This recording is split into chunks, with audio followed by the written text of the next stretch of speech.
Part 2. Let's continue for more clues. Check out how bad these cats truly were. Under historical significance. Quote, during the early Middle Ages, the Islamic polities of the Middle East and North Africa and the Christian kingdoms of Europe often banned each other's merchants from entering their ports. Concierges of both sides raided the shipping of their adversaries at will. Listen up, listen up. The Rahadanites functioned as neutral go-betweens, keeping open the lines of communication and trade between the lands of Old Roman Empire and the Far East. As a result of the revenue they brought, Jewish merchants enjoyed significant privileges under the early Carolingians, Carolingins, in France and throughout the Muslim world, a fact that sometimes vexed local church authorities. While most trade between Europe and East Asia had historically been conducted via Persians and Central Asian intermediaries, Nineveh's specialty, program merchants, no, everybody had to go through go-betweens, quote, the Radhanites were among the first to establish a trade network that stretched from Western Europe to Eastern Asia. More remarkable still, they engaged in this trade regularly and over an extended period of time, centuries before Marco Polo and Ibn Battuta brought their tales of travel in the Orient to the Christians and the Muslims respectively. Indeed, Ibn Battuta is believed to have traveled with the Muslim traders who traveled on the Orient on routes similar to those used by the Radhanites. While traditionally many historians believe that the art of Chinese papermaking had been transmitted by Europe via Arab merchants who got the secret from prisoners of war taken out of the Battle of Tellus, some believe that Jewish merchants such as the Radhanites were instrumental in bringing papermaking west. Joseph of Spain, probably a Radhanite, is credited by some sources with introducing the so-called Arabic numerals from India to Europe. Listen to who started this.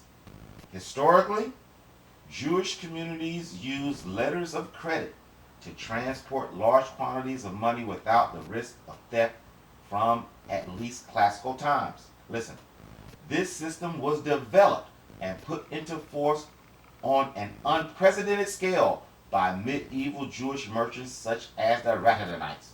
If so, they may be counted among the precursors of the banks that arose during the late Middle Ages and early modern period. Stop. Notice, one took over another. Now we're dealing with, I just noticed in here. Now we're dealing with who we dealing with today. Their ancestors. See, these people that, and I'm not going to say any of the names, but you already know the guild. You already know what I'm talking about. They can trace their people back to this time right here, but not beforehand. So yeah, one takes over another. First it was a G-men. Well, I can't say if they was first. It's the first one we discovered. The G-men. Then these people took over that route, and you know who took over their route. That's what I'm seeing. But listen up, listen up. Some scholars believe that the Radhanites may have played a role in the conversion of the Khazars to Judaism. In addition, they may have helped establish Jewish communities at various points along their trade routes and were probably involved in the early Jewish settlements of Eastern Europe, Central Asia, China, and India. Stop. Though I don't believe all what is attributed to them, I sure do believe a lot of it. This would not only make sense, it would piece together this part of history and the scriptures in a seamless line. Like, who on earth converted the Khazars when our ancestors were long gone? What is a Sephardic Jew? And how and when did our ancestors start becoming the modern, oh, look at here, there you go, the modern merchant? The answer? These cats replicated entire communities of clones and established them on their trade routes. This is the real reason the modern Israeli has the exact same DNA as the Turks, Palestinians, Yazidis, etc. They all come from the same factories, different make, models, religions, and creeds, but all running off the exact same platforms. Let's finish this information video out, shall we? Under end of the Rahatanites age. Quote, the fall of the Tang dynasty of China in 908 and the destruction of the Khazars Khaganate some 60 years later, 968, 969 AD, led to widespread chaos in Inner Eurasia, the Caucasus, and China. Trade routes became unstable and unsafe, a situation exacerbated by Turkic invasions of Persia and the Middle East, and the Silk Roads largely collapsed for centuries. This period saw the rise of the mercantile Italian city-states, especially Genoa, Venice, Pisa, and Amphipolis, who viewed the Radhanites as unwanted competitors. The economy of Europe was profoundly affected by the disappearance of the Radhanites. For example, documentary evidence indicates that many spices in regular use during the early Middle Ages completely disappeared from Europe tables in the 10th century. Jews had previously, in large parts of Western Europe, enjoyed a virtual monopoly on the spice trade. Some have speculated that a collection of 11th century Jewish scrolls discovered in a cave in Afghanistan province in 2011 may be a leftover from the Herodianites, who had mostly disappeared by the 11th century. Example.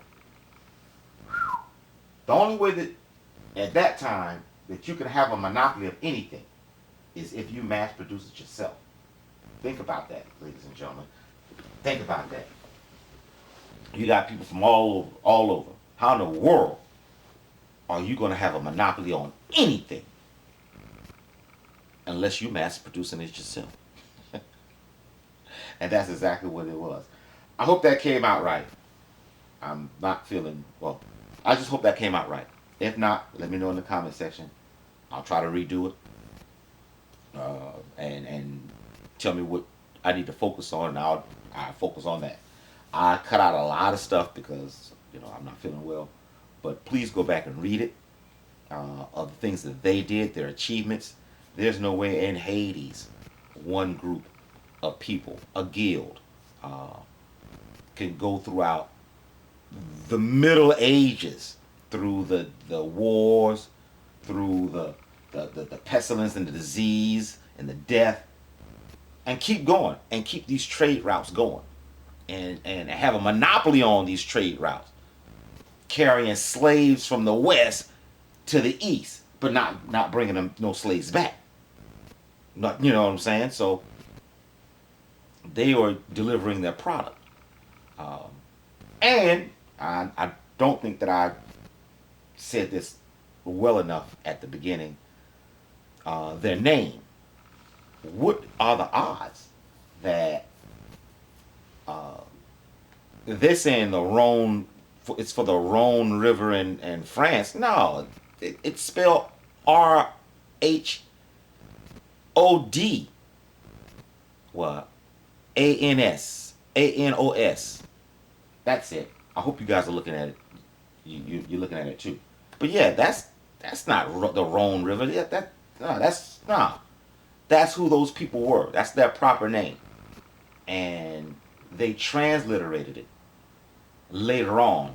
And they didn't even transliterate it later on. They just telling us it mean the Rhone River. No, it didn't mean no Rhone River. Those people. That's their name in Greek. Because why? They was processing freaking Greeks.